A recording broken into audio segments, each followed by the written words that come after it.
since they got Jimmy Butler, but Butler was mostly enjoying the show with the rest of us on Thursday. Started well for the Magic, though. Paolo Banchero working on Kevon Looney. Oh, my. Yam. Magic up 20-16. They shot 64% in the first half. Second quarter, Warriors down by 15. Curry from the logo. 12-point game. 4 minutes left in the half. Curry working on Wendell Carter Jr. 3 more. Got that, but still a 12-point game. 2 minutes later, Franz Wagner up top for Banchero.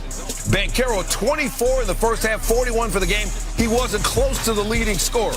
This is when things started to change. 1 second left, Orlando up 17. That's 56 feet for Curry, according to Second Spectrum. And it was pure. Warriors still down 14 at the half, though. Start of the third.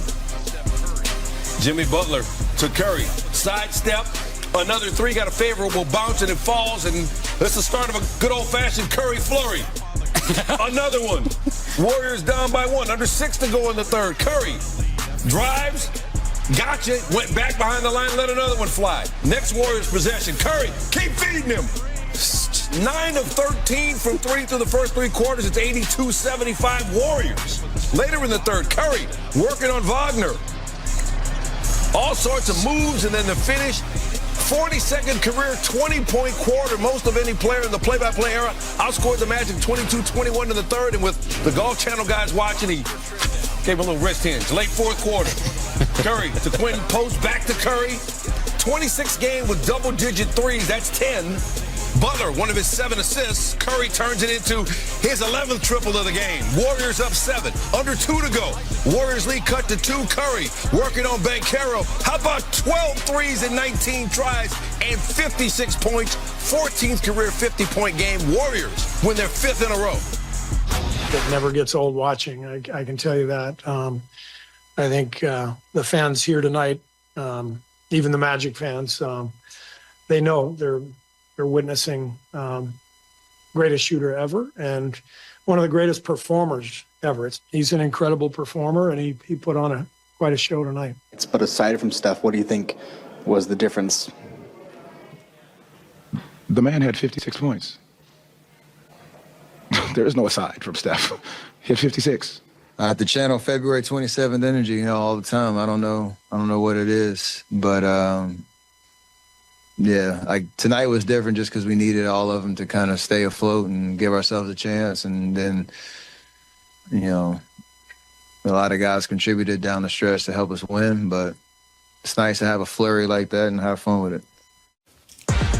Yeah, February 27th, something about it. 2013, lit up the Garden. 54 and 11 threes. He's the only player in NBA history to make double-digit threes at Madison Square Garden.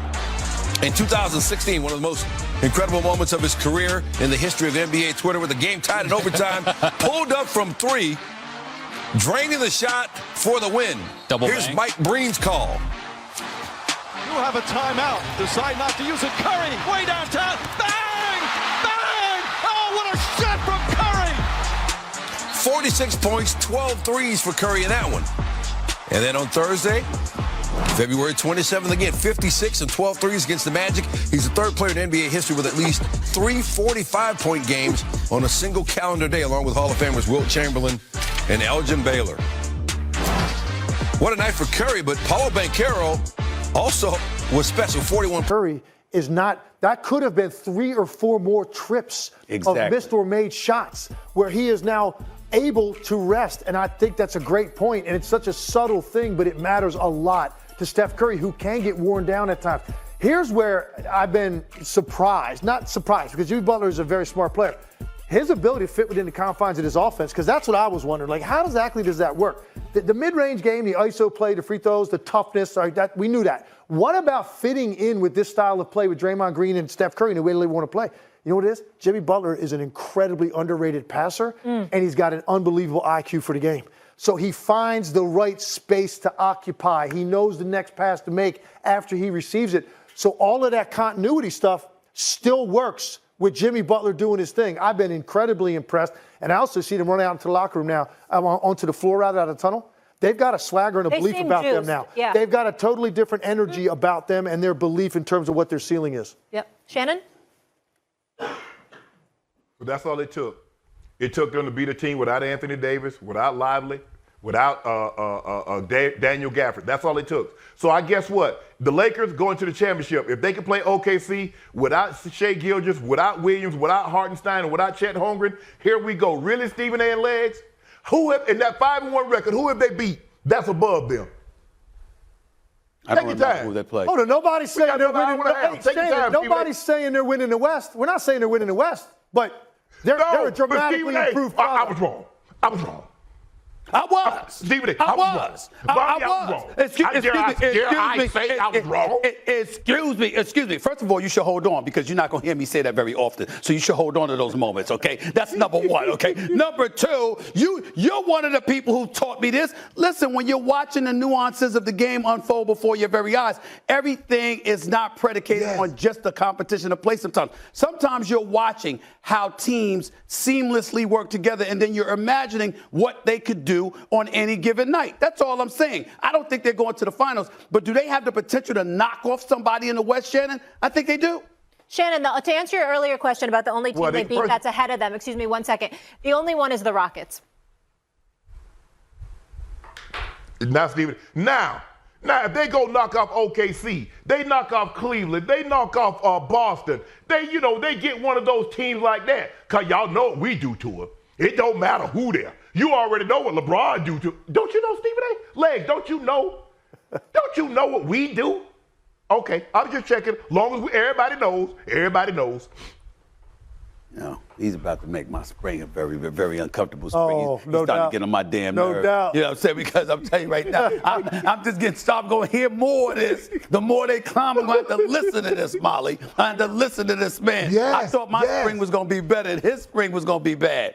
The best. He could have left it right there. He could have left it right there and just dropped 56. the mic. I mean, Steph Curry, 36 years old, one of the best shooters the game has ever seen. Andrea, how do you even encapsulate what his legacy is or what it will be in the NBA? You know what I'm thinking about, Yves? You were talking about the first time Steph Curry popped off on February 27th, and it was in 2013. Mm-hmm. Do you know how many career and life changes I've made since 2013. My life has gone a million different directions in these last 12 years. And all Steph Curry has done in these last, let's say, 12 years, but even since he got drafted at Golden State, is achieve greatness and achieve at a high level and shoot in a way that inspires so many people around the world to push themselves to achieve this level of greatness. Steph Curry has overcome so many haters, so many doubters, and every single season he shows up and he has gotten better and better, and he never settles. It's just incredible to watch him work. We are witnessing greatness. We are witnessing something we may never see again when it comes to this level of prolific shooting and scoring. And to me, when he talked about how they needed every bit of these points, that's the biggest thing for me. It's not like this game was a blowout. They needed every single one of those threes, every single one of those points. He did it in a 6-point game, a 6-point win for this team, and he did it with joy. He did it with this energy and had fun with it for as long as he's been playing. To achieve that level of greatness in a close game with that level of joy, it's inspiring. You know, Amina mentioned he's 36. He's going to be 37 in like 2 weeks. Yeah. And I think for the greats like him, LeBron, especially they do it later in their career, we start to take for granted what they are doing because they've been doing it for so long. But the difficulty, though, Andrea, of any athlete doing something like this at the twilight of their career, I don't think we can fully understand. From your perspective, though, how much more impressive is it when you consider how old he is relative to his sport? Yes, let's just relative to his sport. Relative to his sport. But to me, I think about having to take care of your body to perform at that level in the NBA. Yes. Like to perform against the greatest in the world. These guys night in and night out to keep yourself in great conditioning. That's the thing about Steph Curry for me, is it's not like he just plants himself in the paint. We're watching some of these highlights. He's taking 5 or 6 dribbles, or he's cutting from the block to the top of the key, catching the basketball, then putting it on the ground. It's not like he's a stagnant player. He moves more than almost anybody else in the league. So the way that he keeps himself in conditioning and dedicates himself, LeBron James also, the way they dedicate themselves to their conditioning level to perform at this level every single year when everybody says they're aging out or they're peaking or they continue to show up and say, no, not yet. We're not ready to leave just yet. Thank you for doing us a solid and staying through that. I hope you enjoyed it. Of course. It was are you going to text me Sunday or? You know what?